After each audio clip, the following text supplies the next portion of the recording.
Okay, so we are done with the two solids. First is ionic solids and second is metallic solids. Now we'll go with the third one, and the third one is covalent solids. Okay, now covalent solids, first we'll deal with their constituent particles. So I can write in short form that constituent particles in covalent solids is non-metals. Clear? In ionic solids it was ions, in metallic solids it was metals, but in covalent solids they are non-metals. Now non-metals means what? It can be phosphorus, oxygen, carbon, silica, sulfur, etc. Mainly the p blocks are what? They are non-metals. So constituent particles are what? Non-metals. Next, it's force of attraction. Okay. Now in ionic there was ionic bond, right? In metallic solids there was metallic bond, and now in covalent solids it is covalent bond. Clear? It is called as covalent bond. Now see the third point. First I write here, it is very strong bond. Very strong bond. Therefore, as it is very strong, obviously its melting point or boiling point will be very high. I am writing here very high. I will give you the reason afterwards. But their melting point and boiling point is very high in case of covalent solids. Clear? Next, conductance. In this, there are no electrons. Clear? There are few exceptions. 1 2 exceptions are there, but after that 1 2 exceptions, all other substances are such substances where the conductance is low, very low. Why? Because there is no delocalized electrons. Clear? So these are the 4 major points in covalent solids. That is, first, the constituent particles are non-metals, mainly the p block, not all p block elements, but mainly it is from p block. Okay. Then second is their force of attraction, that is covalent bond, which is very strong. Therefore, melting point and boiling point is also very high. Conductance very low.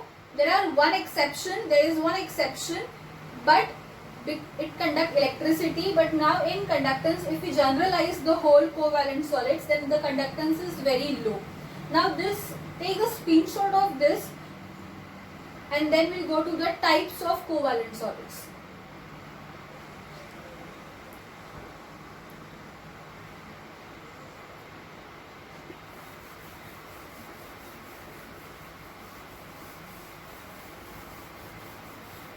Okay. In covalent solids, I have already told that they are non-metals, and non-metals, the main non-metal is carbon.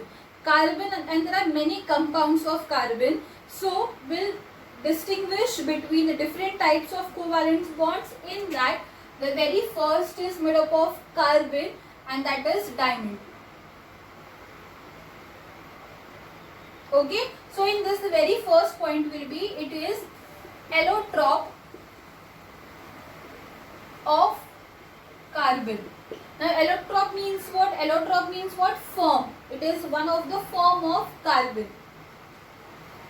It is used in jewelry, that we all know. Now important thing is, carbon in diamond is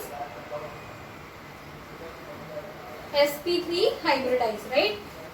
In diamond the carbons are what? sp3 hybridized. This is already done in 11th standard, that carbon is what is sp3, what is sp2, and what is sp. So all the carbons in diamond is sp3 hybridized carbons. Now carbon melts at a very high temperature, and that melting point is 3550 degree Celsius. Now this is the reason why I wrote there melting point or boiling point is very high, because in this there is diamond, and diamond melts at 3550 degrees Celsius. So covalent solids as a whole has a very high melting point or boiling point. So these are the 3 points. Another point that we can write is, it is a hard solid. Is it right? Because diamond we cannot break easily, right? So they are called as hard solids. So these are the four major points in diamond. It is allotrope of carbon, that is one of the form of carbon. All carbons in diamond are sp3 hybridized. Its melting point is very high, that is 3550 degrees Celsius, and it is a hard solid. Clear? Just take a screenshot and then we'll move to the second one, that is graphite.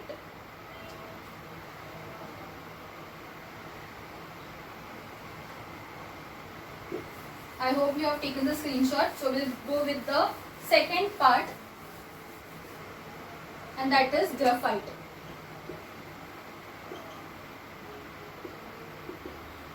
Again, first point is what? Allotrope of carbon, means it is made up of carbon or one of the form of carbon. Second point is what? It has delocalized electrons in it. I have already discussed in conductance that there is one exception जिसमें conductivity है, others covalent solids in general they do not conduct. So that one exception is graphite. Graphite has delocalized electrons. Delocalized means moving electrons, and as it has moving electrons, it conducts electricity.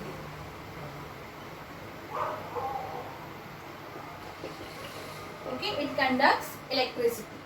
And the third point is what? All the carbons in this is sp2 hybridized. Clear? sp2 means what? One orbital of s block and two orbitals of p block, right? So these are the 3 points to differentiate between diamond and graphite. The main point is what? वहाँ पे sp3 hybridized था, यहाँ पे sp2 hybridized. Diamond will not conduct heat and electricity, but graphite conducts heat and electricity. And one of the similar point is what? Both are allotropes of carbon. Take the screenshot and then we will move to the third one.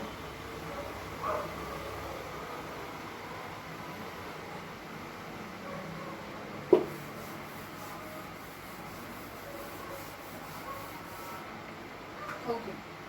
So the last part in covalent solids is what? The third type form of carbon, and that third type form will be fullerene. Clear?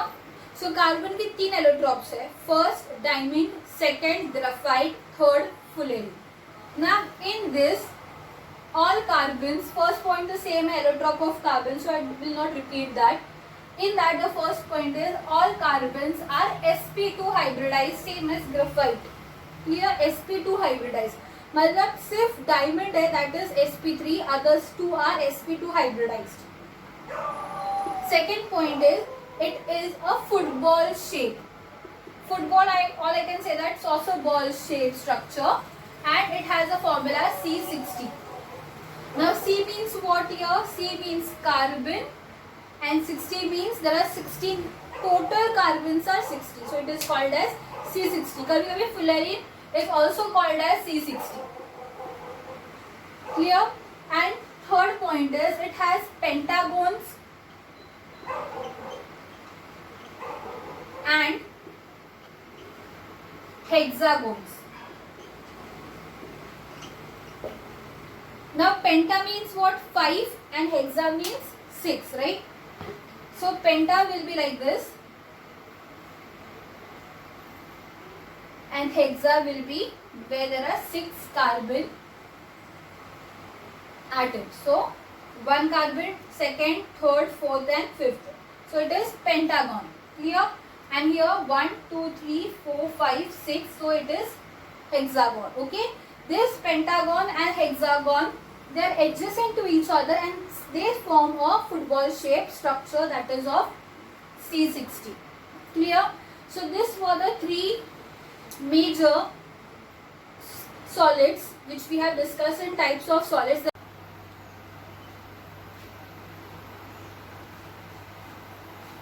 Okay. After completion of the main theory part, now we'll move to the next topic, and that is lattice. Now this is important because these words you have not learned earlier. So just listen carefully. Now what do you mean by lattice? First, I'll write down the definition. It is a regular arrangement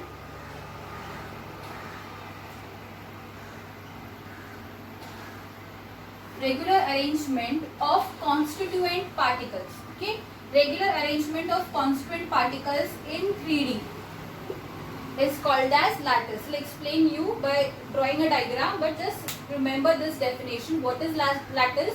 It is a regular arrangement of constituent particles. It can be atoms, it can be ions, it can be molecules. Anything in 3D is called as lattice. Now supposingly this is a center part of the atom. See, either I can draw like this or just I can draw the center part of it. Clear? It's one and the same.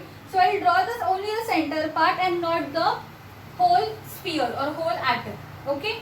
So this is one particle. It can be atom, anything. Second, third, fourth and 5. Clear? So this is what regular arrangement. Next,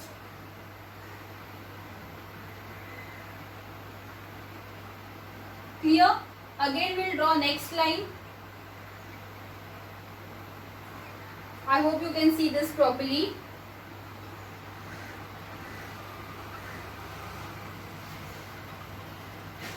Clear? So this is a systematic arrangement of constituent particles. These are what? These are constituent particles in 3D is called as what? Lattice. And in this each point is called as what? Lattice point. Clear? Each point is called as what? Lattice point. So this was all about lattice, its definition and its diagram you can see. Now we'll move to the next point, and that is unit cell. Clear? First I'll write down the definition. Now it is the smallest 3D unit used to form lattice. Clear? Means what? It is the smallest 3D unit which is used to form a lattice. मतलब वो एक small unit रहेगा जिसमें पूरा lattice form करूँगी. Just like brick in your house, if we place one brick, उसके left side, right side, front, backward side, if we place brick, what will happen? A wall will be formed, right? So that wall is called lattice, and that one brick is called as what? Unit cell. I hope it is clear. I'll show you in this diagram. Now just see here. We'll form a unit cell. A unit cell is nothing but it is a brick. Brick means what? It is kind of cube.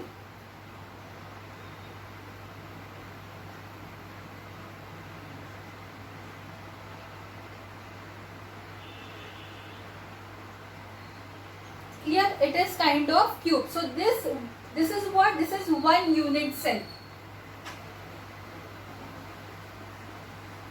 And like this, there are numerous unit cells which are coming together to form a lattice. If we continue like this,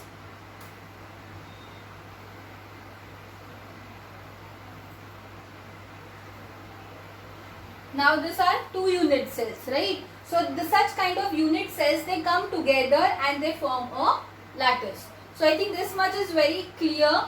Lattice is what? Regular arrangement of constituent particles in 3D, that is 3-dimensional.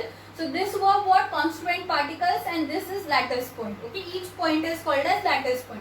Unit cell, it is the smallest 3D unit used to form a lattice. Such like a brick, if it placed together, it forms a wall. Similarly, this is one unit cell, second, third, fourth, fifth, sixth, and so on, and it will form a lattice. Clear? Now we'll move to the next part, that is types of unit cells. Now see, in types, I'll write here. In types of unit cell, there is basically it is distinguished between two types. The first one is simple or primitive. It is one and the same. Clear? Simple or primitive. Next it is centered. Clear? एक क्या है, simple और primitive, and the next one is centred. Now centred is also divided into 3 types. The first type is face centered. Writing here only C means centered. Face centered. Next is body centered, and the last one is end centered. Clear? So these are the 3 types of unit cells in case of centered and simple or primitive. What we have to learn is simple, face centered, body centered, end centered. Clear? Which we'll learn in the next lecture. But up till now I think it is very much clear. In this lecture what we have discussed is the lattice, unit cell and the types of unit cell. Clear? Now in the next lecture we'll discuss that कितने atoms होते हैं हर एक unit cell में. Simple में कितने atoms रहेंगे, face centered, body centered, end centered. I hope it is very clear. Draw this properly in your notes and just try to make it and revise once again. Okay.